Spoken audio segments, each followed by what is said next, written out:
नमस्ते। आज के इस एक्सप्लेनर में हम एक बहुत ही जानी मानी प्राचीन कथा की गहराई में उतरने वाले हैं, नरसिंह पुराण। लेकिन हम सिर्फ ऊपरी कहानी या उस आम मिथक को नहीं देखेंगे। एक बार कल्पना करके देखिए, एक बहुत विशाल राज्य है, कोई बाहरी राज्य नहीं बल्कि मानव मन का राज्य। और आज हम इसी मन के राज्य में चल रहे उस असली युद्ध को डिकोड करेंगे जो हम सबके भीतर चल रहा है। तो चलिए सीधा शुरू करते हैं। तो सबसे पहला और सबसे गहरा सवाल यहीं से उठता है कि क्या नरसिंह सच में कोई बाहरी देवता है जो आसमान से प्रकट हुए, या फिर क्या वो मानव मन के भीतर ही मौजूद एक जागी हुई चेतना है? जरा सोचिए, क्या ये कोई साधारण चमत्कार है या हमारे अपने अंदर के राक्षसों को हराने का एक बहुत ही सटीक मनोवैज्ञानिक ब्लूप्रिंट? आइए इसी रहस्य की परतें खोलते हैं। अब इस मन के राज्य में ना दो बहुत ही मजबूत ताकतें राज करती हैं। पहली ताकत है अहंकार, यानी हिरण्यकशिपु।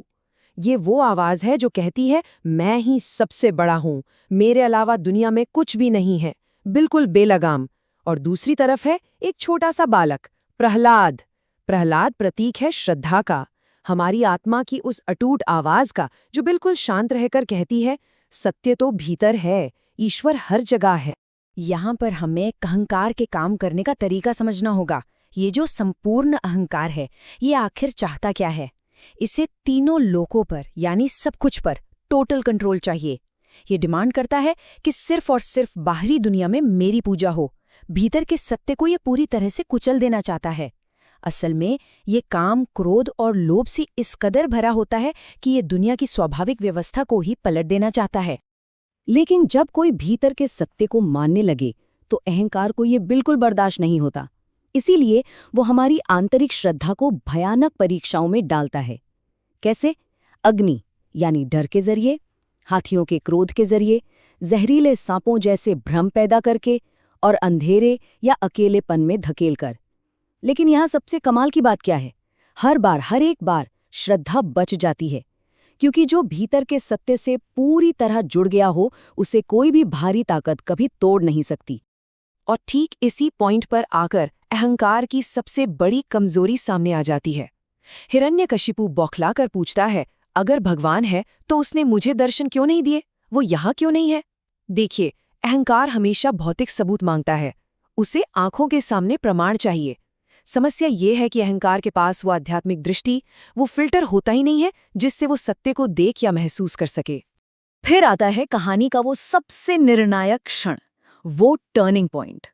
अहंकार गुस्से से पागल हो जाता है और श्रद्धा को आखिरी चुनौती दे डालता है। अगर तुम्हारा ईश्वर, तुम्हारा सत्य हर जगह है, तो क्या इस निर्जीव सूखे खंभे में भी है? ये क्या था?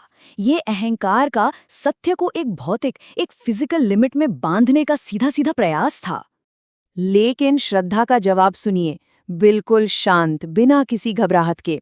सामने मौत का डर है, भयंकर क्रोध है, लेकिन प्रहलाद बड़ी ही शांति से कहता है, हाँ, यहाँ भी। और यही है सच्ची श्रद्धा का सबसे सुंदर रूप। ये वो विश्वास है जो एक बेजान खंभे में भी उस परम दिव्यता को देख लेता है।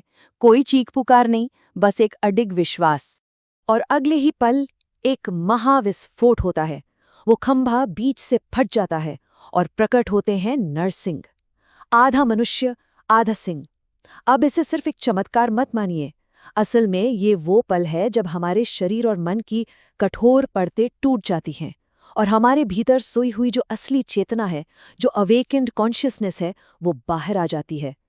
अहंकार के लिए ये सबसे बड़ा, सबसे भयानक झटका है। अगर हम इस पूरी कथा को एक आध्यात्मिक और मनोवैज्ञानिक नक्शे की तरह देखें तो सब कुछ एकदम शीशे की तरह साफ हो जाता है। ध्यान से देखिए, हिरण्यकशिपु असल में मानव अहंकार है, प्रहलाद हमारी आत्मा की शुद्ध श्रद्धा है, खंगा हमारा अपना शरीर और मन है जिसके अंदर सत्य छिपा हुआ है, नरसिंह वो जागृत चेतना है, और संध्या का वो समय, वो हमारे जीवन का ट्रांजिशन या बदलाव का वो निर्णायक क्षण है। अब एक सवाल मन में आ सकता है कि आधा सिंह और आधा मनुष्य ही क्यों? यहाँ जो बात सच में हैरान करने वाली है वो ये है कि ये अनूठा रूप दो बिल्कुल अलग अलग शक्तियों का परफेक्ट बैलेंस है। सिंह प्रतीक है उस खूंखार ताकत और निडरता का जो गहरे से गहरे अहंकार को फाड़ कर रख देने के लिए जरूरी है, और मनुष्य वो प्रतीक है बुद्धि, करुणा और शालीनता का जो उस मासूम श्रद्धा की रक्षा करने के लिए उतनी ही जरूरी है। लेकिन इस जिद्दी अहंकार को मारना इतना आसान थोड़ी है। अहंकार ने खुद को बचाने की पूरी व्यवस्था कर रखी थी। उसकी शर्तें देखिए, न अंदर मरूंगा, न बाहर, न दिन में, न रात में, न इंसान से, न जानवर से, और न ही किसी अस्त्र शस्त्र से। ये इस बात का सीधा संकेत है कि हम अपने गहरे बैठे अहंकार को किसी साधारण तरीके या रोजमर्रा की सोच से कभी खत्म नहीं कर सकते। और यहीं पर एंट्री होती है एक बहुत ही दिलचस्प कॉन्सेप्ट की, लिमिनालिटी, यानी मध्यवर्ती अवस्था। ये वो अवस्था है जो किन्हीं दो चीजों के बिल्कुल बीच में होती है, जो सारी सीमाओं को तोड़ देती है। ब्रह्मांड का नियम ही यही है कि जब भी कोई परम जागृति होती है वो हमेशा इन बीच की जगहों पर होती है, जैसे संध्या का समय, न दिन न रात, दहलीज, न अंदर न बाहर। इसी असाधारण जागरूकता में ही पुराने बंधनों और अहंकार को तोड़ा जा सकता है। तो यहाँ सबसे महत्वपूर्ण बात जो सामने आती है वो ये है कि एक ही चेतना के दो बिल्कुल अलग रूप कैसे हो सकते हैं। अहंकार के लिए देखिए तो ये एक खौफनाक विनाशकारी शक्ति है जो उसके मैं ही सब कुछ हूं वाले भ्रम को चीर कर रख देती है। लेकिन वही शक्ति एक श्रद्धालु आत्मा के लिए असीम प्रेम, करुणा और परम सुरक्षा का रूप है। यानी बाहर की शक्ति कैसी दिखेगी ये पूरी तरह से इस बात पर निर्भर करता है कि हमारे भीतर की भावना क्या है।